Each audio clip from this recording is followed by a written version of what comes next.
নির্বাচন নিয়ে এত কথা হচ্ছে কেন? আমি বিশ্বাস করি সরকার নির্বাচন দিতে চায় যথাসময়। আমি বিশ্বাস করি নির্বাচন কমিশন নির্বাচন দিতে চায় যথাসময়। তাদের আন্তরিকতা নিয়ে চলতে হবে, কিন্তু তাদের আন্তরিকতা যথেষ্ট না। পরশুদিন ভিপিনুরের উপর যে ঘটনা ঘটছে, আজকে আদালত কর্তৃক ডাকসুর নির্বাচন স্থগিত করা, আমাদের মনে হয় আমরা আরেকটি যুদ্ধের সম্মুখীন হচ্ছি। ৭১-এর পরাজিত শক্তি আর ৭ই নভেম্বরের পরাজিত শক্তি দেশে এবং বিদেশে বসে তারা নির্বাচনকে বানচাল করার পায়তারা। সুতরাং কে প্রার্থী হবেন কে হবেন না, কে কত ফেস্টুন বানাবেন কে বানাবেন না, কে কত লোক নিয়ে আসেন তার নামে স্লোগান দেওয়ার জন্য, এটা কিন্তু যথেষ্ট না। বিএনপি বয়স ৪৭, বিএনপি ক্ষমতায় ছিল জিয়া রহমান সহ খালেদা জিয়া মাত্র ২৯ বছর, বাকি সময়টা কিছু ভিড় করেছে। সুতরাং বিরোধী দলে থাকার অভিজ্ঞতা বিএনপির অনেক। বড় বড় সুবিধাবাদী নেতারা অনেক সময় দল ত্যাগ করেছে, দলের বিরুদ্ধে অবস্থান।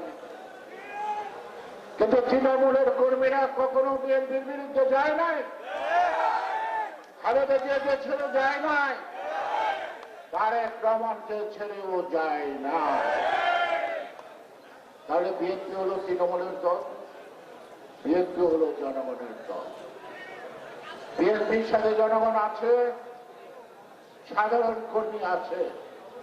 কোন ষড়যন্ত্র করে বিএনপির অগ্রযাত্রা বন্ধ করতে কেউ পারবে না। সামনে ধৈর্যের সাথে সংযমের সাথে যে কোনো কঠিন পরীক্ষা মোকাবেলা করার জন্য অতীতের মতো প্রস্তুত থাকুন। ১১ ভাই যদি রক্ত দিতে পারে, আমরা কেন রক্ত দিতে পারবো না একটি সুষ্ঠু অবাধ নির্বাচনে? আমরা আন্দোলন করছি সুষ্ঠু অবাধ নির্বাচনে। আমরা পিয়ারের আন্দোলন করি না। এই পিয়ার কি খায় না মাথায় দেয়? আমার বলেন অনেক দলের দলে রাজনীতি পিয়ার সিস্টেমটা এখন আমি বুঝি না, সাধারণ মানুষ বলে। তার মানে একটু বেশি মাথায় উঠে, একটু বেশি মাথায় উঠে, তাই না? এবং যারা ভাবছে যে ক্ষমতায় নির্বাচন না হলে তাদের লাভ,